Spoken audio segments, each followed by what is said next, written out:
Sekarang kita lihat ke jagat yang besar, jagat yang makro. Seperti apakah cokro manggilingan bekerja?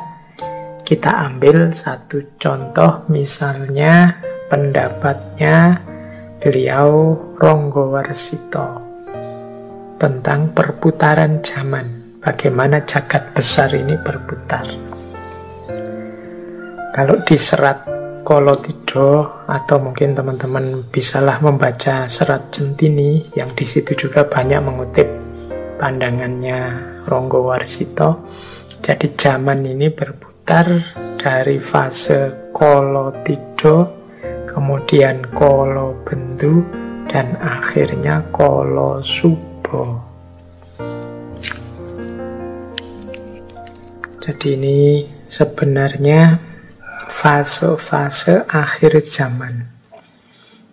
Kalau dalam Ronggowarsito, jadi fase-fase zaman yang berputar dari lahirnya satu peradaban, satu budaya, sampai mengalami masa-masa akhir.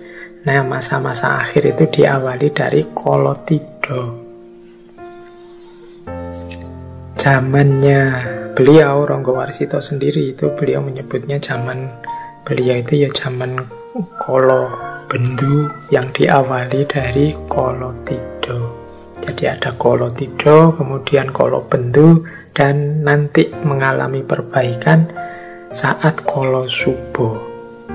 Kolotidho itu zaman egoisme. Jadi ketika orang mengejar kesenangannya sendiri, kebaikan dan kebenaran diremehkan. Pembedaan-pembedaan, ini benar loh, itu salah. Ini adil loh, kalau yang itu tidak adil. Ini baik, kalau yang itu buruk. Itu sudah tidak lagi digubris. Semua orang mengedepankan kepentingannya sendiri. Nah, ini zaman Kolotidho. Zaman Kolotidho ini muncul biasanya setelah orang mengalami stabilitas, mengalami kemapanan, kemudian muncul egoisme-egoisme. Ingin enaknya sendiri, ingin menang terus, ingin senang terus. Berbeda dengan era sebelumnya. Biasanya era-era sebelumnya ini kan era membangun, era membentuk, era era menata dan lain sebagainya. Nah, biasanya kalau sudah mulai makmur, mulai sukses, mulai juga egoisme, mulai juga orang merasa ya sudah, ini sudah enak, sudah benar, terus masing-masing ingin senangnya sendiri. Akal sehat diremehkan, menganggap dirinya selalu benar. Ini awal-awal kerusakan, namanya Kolotidho. Kalau Kolotidho semakin parah, akan muncul Kolobendu. Kolobendu ini semacam puncaknya Kolotidho. Ini yang disebut zaman Edan oleh Ronggowarsito. Jadi di zaman ini, di era Kolobendu ini, ya memang kelihatannya stabil, kelihatannya beres, tapi beres dalam ketidakberesan. Stabil tapi kelihatannya. Makanya ilustrasi zaman Edan itu kan semua orang sudah Edan. Kalau ndak ikut Edan, ndak keduman. Maka semua ingin keduman. Akhirnya Edan semua. Di kalangan orang Edan semua, itu yang waras yang dianggap Edan. Karena semua Edan, ya ketoke sama semua. Kelihatannya beres semua. Tapi beres dalam ketidaksadaran.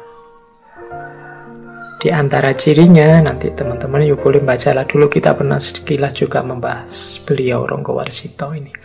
Ketidakadilan didewakan demi kenyamanan sebagian orang. Kemewahan dipertontonkan. Jeritan yang lemah dan tertindas tidak dihiraukan. Penjahat dipandang sebagai pahlawan, dan orang yang jujur malah ditertawakan dan disingkirkan. tata nilai dan tata kebenaran dijungkir balikkan. Ini zaman kalau bendu sudah. Yang baik dianggap penjahat, yang jahat dianggap pahlawan. Kebolak-balik tata nilainya. Yang tidak adil dipuji-puji, yang dizolimi dicela-cela kalau bendu. Jadi tampaknya stabil, tapi kestabilan itu dalam ketidaksadaran. Ini menurut Ronggo Warsito cirinya zaman kala bendu. Tapi ya karena dunia ini cokro manggilingan, pada saatnya kala bendu juga akan berganti jadi kala subuh. Jadi kala subuh itu zaman solusi. Dari zaman gelap lahirlah zaman terang, namanya kala subuh. Zaman stabilitas, zaman kemakmuran. Biasanya digambarkan akan muncul seorang tokoh yang hadir sebagai penyelamat, seorang ratu adil, yang dia ini dalam perjuangannya didukung oleh orang-orang yang selalu eling lan waspada. Ini kala subuh. Jadi zaman cahaya ketika muncul seorang penyelamat, seorang ratu adil yang membebaskan semuanya dari kegelapan zaman kala bendu. Nah, kala subuh ini kan kemakmuran, ketentraman. Tapi juga tidak akan tetap begitu. Pada saatnya kala subuh akan berganti jadi kala tido. Kala tido akan berpuncak pada kala bendu, dan di puncak kala bendu akan muncul kala subuh. Terus begitu. Itulah contoh cokro manggilingan. Jadi zaman itu tidak sekedar hanya susah kemudian selesai, atau hanya seneng kemudian selesai, tapi ya ganti-ganti. Jadi ada kala tido, ada kala bendu, ada kala subuh. Kala subuh juga akan nanti muncul orang-orang egois mencari senangnya sendiri, tidak peduli baik buruk benar salah. Lahirlah kala tido. Kala tido semakin parah, muncullah kala bendu.